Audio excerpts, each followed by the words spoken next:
I ain't never seen that man with YoungBoy before that shit happened with V-Roy. You see what I'm saying? It's like he using that nigga like as a face card to be around him, like to make them look a little tough. You see what I'm saying? When you did finally find out that it was King Von who died, how'd you feel? I was like, damn. If Brian did that stupid last night, he still would have been alive. After what happened with King Von, it looks like the OBlock and YNR sides are still far from peace. Lil Tim is back online stirring things up again, even though it's been 5 long years, and it's starting to look like this tension might explode all over again. We're diving deep into some real street drama that's got the entire hip-hop scene watching closely. Before we get into this wild story, make sure you hit that like button and show some love. It really helps us keep this channel going strong. To understand how all this started, we gotta rewind back to November 6, 2020. That night changed everything forever. That's when King Von tragically lost his life outside an Atlanta hookah lounge, a moment that sent shockwaves through the culture. Lil Tim, known for rolling with Quando Rondo, was the one who fired the shot, claiming it was all in self-defense. The courts ended up dropping the case, but the streets, they never let it go. Forgiveness was never on the table. For 5 years, this feud's been quietly burning in the background, waiting for the right spark to reignite it. NBA YoungBoy's been throwing slick shots at OBlock through his songs, while Lil Tim's been running around with YB like he's untouchable. Meanwhile, OBlock's been moving in silence, watching every move. But what just went down recently has cranked that tension all the way up. Seen that man with YoungBoy before that shit happened with V-Roy. You see what I'm saying? It's like he using that nigga like as a face card to be around him, like to make them look a little tough. You see what I'm saying? Okay. That's how I look at it. But I ain't really like. So if it was, it ain't much I can say because I'm still I'm working on my way up and shit. You see what I'm saying? I ain't. For sure. If my time gonna come, it's whatever. But it's just that shit, like that specific shit, like that. King Von wasn't just another rapper. He was OBlock royalty. He came up under Chief Keef's legacy, but had a unique energy of his own that made him stand out. Von had charisma, storytelling, and that raw edge that made people gravitate toward him instantly. While Sosa was out here creating drill music, King Von was actually living that life for real. He wasn't just talking about it, he had a reputation in the streets long before the music industry ever came calling. When Von lost his life, it wasn't just another rapper gone. It felt like OBlock lost their general, their leader, their hope of breaking free from the struggle. That loss cut deep, and for many, it still hasn't healed. Now here's where things take a wild turn. NBA YoungBoy just dropped a new freestyle called Zero IQ. And this track, it's full of disrespect aimed right at King Von's name. But Lil Tim decided to turn the heat all the way up. This dude hopped on TikTok, posted a clip of himself vibing to the song, and started rapping along to the most disrespectful lines, word for word. The part that had everyone heated was when he mouthed, "Who popped that boy? I'm him. Who started that? Boy, I'm him." This wasn't no hidden message. Lil Tim was flat out bragging online about taking King Von's life for the entire world to see. The confidence, or really the audacity, had fans and street figures alike shaking their heads in disbelief. But what sent social media into a frenzy was the timing of it all. Lil Tim dropped that TikTok on November 6, 2025, the exact same day King Von passed away, just 5 years later. And get this, on that very same day, Lil Tim's grandfather also passed away. The internet lit up with people pointing out the eerie timing and connecting dots like crazy. Lil Tim, because do you understand the whole situation or what? I understand, but it's like, all right, you did what you did, okay. Because cool. I heard, not to cut you off, but I heard a lot of people from y'all side getting that, some people saying he did with like... But he'll do what any street nigga do if a nigga, he got to defend his people. But it's like, all right, you did what you did, that's cool, all right, boom, the police was involved, you got off, bro. It ain't like you did some street shit and like... This moment hit harder than any diss track before because, up until now, most of the shots between these camps came through music. Slick metaphors, coded lyrics, subliminal lines that gave rappers a little cover. But Lil Tim threw all that out the window. He went straight to social media. No filters, no metaphors, just raw disrespect that the streets couldn't ignore. Lil Tim stared straight into that camera, rapping every single bar with confidence, making sure there was zero confusion about who he was talking about. The way he delivered it wasn't random, it was intentional. You could tell this wasn't just a spur-of-the-moment post. The setup looked professional, studio backdrop, solid lighting, and crisp audio. This wasn't some quick clip from his phone. It was a carefully planned video made to get maximum views and stir up drama. Every second of it screamed, "Look at me!" But the streets weren't impressed, especially Ike from OBlock. He wasn't about to let that kind of disrespect slide. Ike, one of the most outspoken voices from OBlock since King Von's passing, jumped straight on social media to fire back at Lil Tim. He didn't sugarcoat anything. He went straight to the point and called Tim out for trying to use Von's loss as a face card just to stay relevant in the game. Ike questioned why Lil Tim only started popping up around NBA YoungBoy after the King Von situation went down. In an interview with FYB J Main, Ike broke it all the way down, saying, "I ain't never seen that man with YoungBoy before. That situation with Von happened. He using that like a face card to be around him, to make them look a little tough." That quote hit hard because Ike wasn't just talking about music or clout. He was calling out Lil Tim's whole image since the shooting. He talked about how Tim's been making tracks bragging about it, performing like he's some kind of street icon, and acting untouchable when, according to Ike, the police was involved from the jump. Ike's message was clear. There's nothing legendary about what happened, and turning tragedy into content is straight up foul. It's just left in the streets. That shit on some police shit too. At the same time, you get what I'm saying? Like, niggas will do shit. Like, it's a difference from doing some street shit and the motherfucker know you did some street shit, right? And your name, you in the streets, like, your name ring or whatever. But you did some street shit, whatever, you claim. But the police was involved in that shit. But it's like, I don't like the way he go about it. Like, how niggas be flexing and shit. Like, don't act like you did some shit and just got away, like, off the chain, like, off that. Like, bro, niggas ain't, like, it's some shit I can't even say. But it's like, I don't like how certain niggas be. But Ike's response went way deeper than just questioning Lil Tim's street credibility. It hit the core of the entire story from that night in Atlanta. According to Ike and several OBlock members, things didn't go down the way the media made it seem.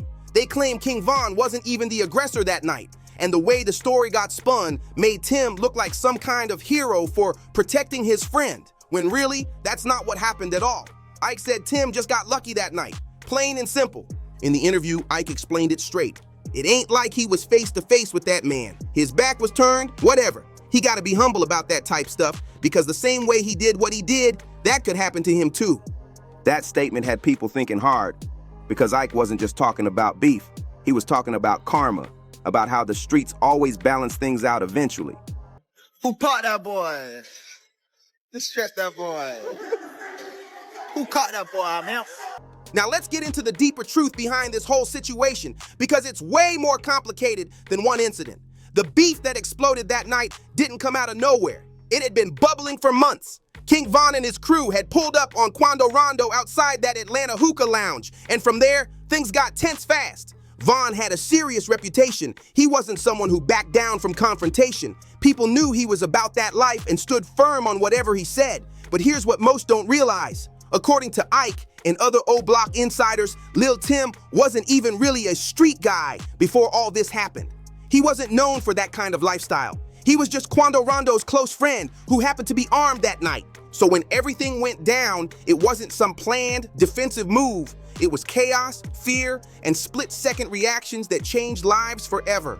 Ike and others believe the world's been fed a twisted version of that night, one that turned Lil Tim into a legend, when in their eyes, he was just in the wrong place at the wrong time. When King Von and his crew rolled up on Quando Rondo that night, Lil Tim thought his homie was in danger, and in that split second, he reacted like any loyal friend would. He stepped in to protect his guy, plain and simple. But the problem wasn't what happened in that moment, it's everything that came after. Instead of laying low and moving smart, Lil Tim started using that tragedy to build himself a name in the industry. He linked up with NBA YoungBoy, started dropping tracks that referenced the situation, and has been riding that controversy ever since. That's what's got OBlock furious. Not just what went down that night, but how Lil Tim's been acting since. It's the constant bragging, the social media posts, the songs. It all feels like he turned a loss into his brand, and that rubbed a lot of people the wrong way. Now here's where things get real political, the NBA YoungBoy connection. This part is deeper than most realize. YoungBoy and Lil Durk had been going back and forth long before King Von got caught up in that Atlanta mess. So when Von's tragic happened, it gave YoungBoy an opening, a way to hit back at Durk and OBlock without saying it directly. Overnight, Lil Tim went from being Quando Rondo's quiet homeboy to being right next to one of rap's most controversial figures. Suddenly, he's showing up on tours, in videos, and around YoungBoy's crew like he's part of the inner circle. Ike from OBlock even pointed it out during his interview, saying, "I seen Quando Rondo with him before.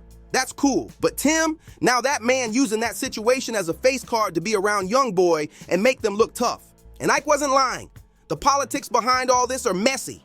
Quando Rondo's been signed to YoungBoy's 4KT label for years, but Tim, he was just a friend from Savannah who happened to be in the wrong place at the wrong time that night in Atlanta.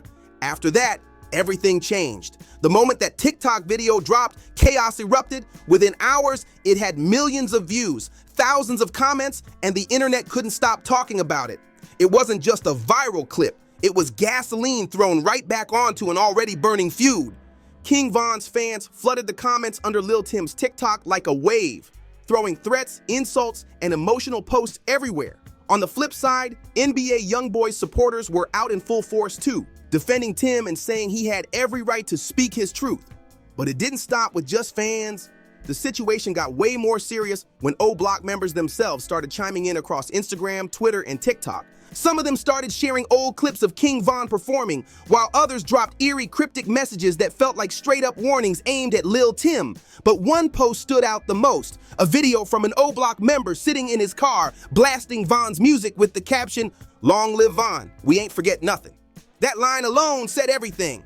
It was clear OBlock still views this as an open situation, no matter what the courts ruled. There's no closure on their side, and the energy online made it obvious that tensions are far from gone. Meanwhile, over in NBA YoungBoy's camp, things have been quiet, too quiet. YoungBoy himself hasn't said a word about the latest OBlock reactions, but word on the street is that his team's not taking any chances. Sources close to YB claim he's been ramping up security around Lil Tim and everyone in their circle, especially after all the online chaos kicked off. Now let's get into the part that really freaked people out, the Eerie November 6th connection. King Von lost his life on November 6, 2020, around 2:22 a.m. outside the Monaco Hookah Lounge in Atlanta. Fast forward exactly 5 years later to November 6, 2025, and Lil Tim's grandfather passed away that very same day. As soon as that news broke, social media went wild. Von's fans started connecting dots instantly, saying it was more than coincidence, that it was some kind of spiritual payback. Many pointed out how Tim dropped that disrespectful TikTok on the exact same day his grandfather passed, calling it proof that the universe, or even Von himself, was sending a message. The internet went into full-blown detective mode, and the story spread like wildfire overnight. People online have been calling it cosmic justice, or even King Von's revenge, and the internet can't stop talking about it. Lil Tim's supporters, though, have been trying to downplay the whole thing, saying it's nothing more than coincidence, and folks are just overanalyzing. But the timing is undeniably strange, especially since Tim's always been so deliberate with his online moves. Every post, every caption, he knows exactly what kind of reaction he's stirring up. Now here's where things start getting even deeper. Some fans and street commentators began digging into Tim's background and pointed out that his grandfather was reportedly the one who raised him when his parents weren't around, so losing his grandfather on the same exact date connected to King Von's loss? People online started saying this was the universe balancing itself out. Others are convinced it's spiritual payback, that somehow karma came knocking on its own time. The reaction from Chicago streets has been loud and serious.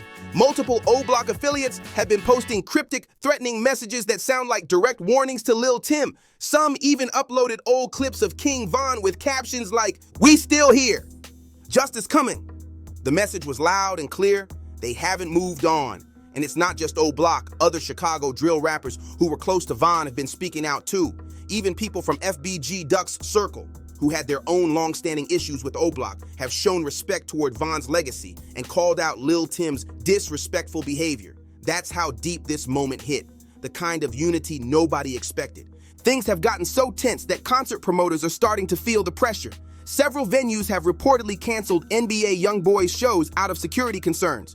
Promoters don't want to risk chaos breaking out if OBlock affiliates or anyone aligned with them decide to pull up while Tim's in the building. The tension is real. The fallout from Lil Tim's TikTok has been nothing short of explosive. OBlock members have flooded every corner of social media with disses, warnings, and emotional posts.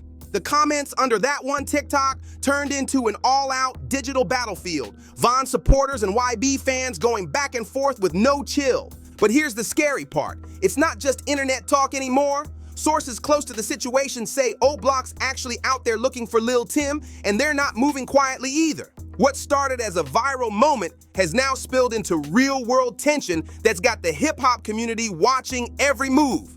OBlock feels like Lil Tim's been hiding behind NBA YoungBoy's fame and heavy security for years, and now they're saying they want that one-on-one smoke. They see all the online flexing, the music videos, the confidence, and they're not impressed. To them, he's protected by status, not by respect. Law enforcement's been paying close attention too. Sources say Atlanta police have increased patrols around the areas where YoungBoy and his crew usually hang out. They don't want another tragedy like the one that took King Von's life back in 2020. Authorities are keeping a close eye on movements, making sure things don't escalate into something deadly again. Even the music industry is on edge. Behind closed doors, label executives and promoters are having real conversations about whether it's worth keeping artists who are caught up in serious beefs. Safety is becoming a major concern, not just for the artists, but for venues, fans, and everyone involved. Word in the industry is that Lil Tim's latest TikTok might have crossed a line that even hip-hop's chaos-loving business side isn't willing to overlook. This whole situation shows just how much social media has changed the game.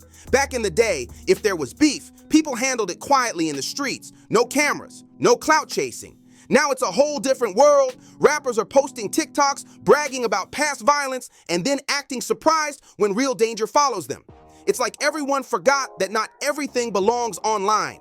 Lil Tim could have stayed low-key. He could have lived comfortably off his connection to YB, stacked his money, and stayed out of the spotlight. But instead, he chose to keep poking at OBlock, knowing full well how deep this pain runs. And now, that bear he's been poking looks like it's ready to bite back, hard. Because one thing about OBlock, they don't let disrespect slide, especially when it's about King Von's memory. The sad part is, this whole cycle seems endless. Von's loss created a ripple effect of anger and revenge that's been stretching for 5 long years. And every time things start to calm down, something new, like that TikTok, comes along and lights the fire all over again.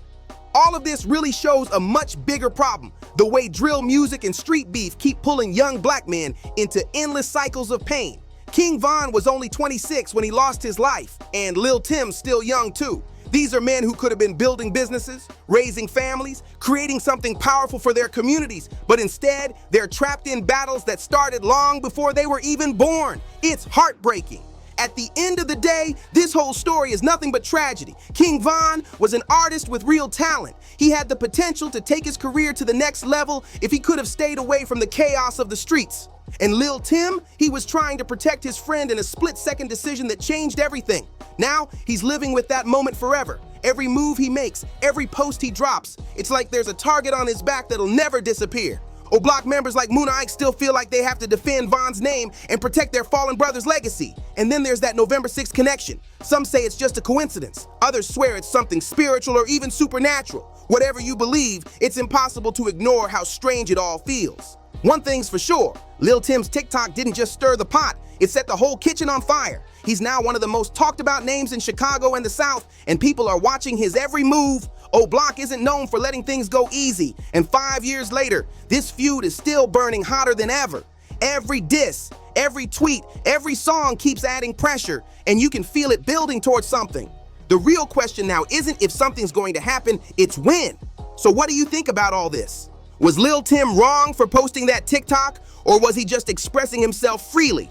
And that November 6th connection, pure coincidence or something deeper? Drop your thoughts in the comments below and let's talk about it. Make sure you hit that like, share, and subscribe button, and don't forget to turn on notifications so you never miss another breakdown like this. Stay tuned, stay safe, and I'll see you in the next one. Peace.